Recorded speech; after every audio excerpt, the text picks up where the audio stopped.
Bien aimé, vous allez remarquer une chose.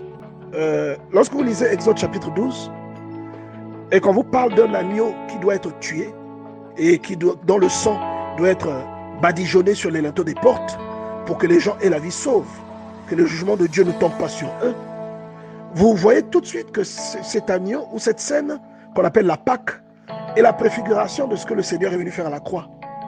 Et vous savez qu'il y a beaucoup de figures comme ça dans la Bible, qui préfiguraient Christ. Quand vous voyez par exemple Samson qui détruit le temple des Philistins.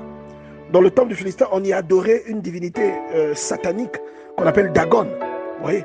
Et les gens venaient dans ce temple-là pour adorer cette divinité, pour faire toutes sortes de folies, toutes sortes de dépravations, pour sacrifier leurs enfants. Et lui, il est venu dans ce temple et il a brisé le temple. Et lorsque nous lisons bien, nous pouvons nous rendre compte que ce temple symbolise aussi le règne que le diable avait sur le monde. Et donc, lui étant dans le temple, c'est le symbole du Seigneur qui est venu dans le monde. D'accord? Et toutes ces personnes qui sont là dans ce temple-là qui représente aussi le temple de ton cœur, que lui, il vient, mais qui voue un culte à des divinités étrangères, et que lui, il vient détruire. Exactement ce que le Seigneur a fait lorsqu'il est rentré dans le temple de Jérusalem, qui est censé être une maison de prière, mais que les gens ont transformé en caverne de voleurs. Il prend un fouet, il chicote les gens, pour les mettre dehors. Et quand vous voyez l'analogie avec Samson, lui, il détruit le temple et tout ce qui s'y trouve meurt. Vous voyez?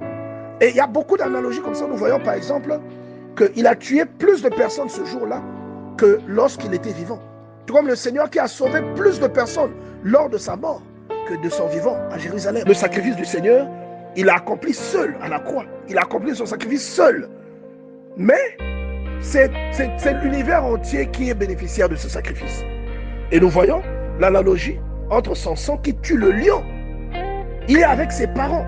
Mais lorsqu'il tue le lion, il le leur cache. Il a tué le lion seul. Il a souffert seul en combattant le lion. Mais au retour, lorsqu'il trouve le miel dans la carcasse, mais il partage ce miel avec ses parents. C'est comme le Seigneur qui est seul à la croix.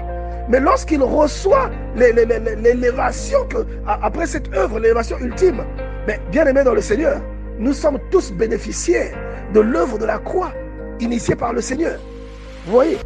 C'est comme le Seigneur qui est seul à la croix, mais lorsqu'il reçoit l'élévation, après cette œuvre, l'élévation ultime, mais bien aimé dans le Seigneur, nous sommes tous bénéficiaires de l'œuvre de la croix initiée par le Seigneur.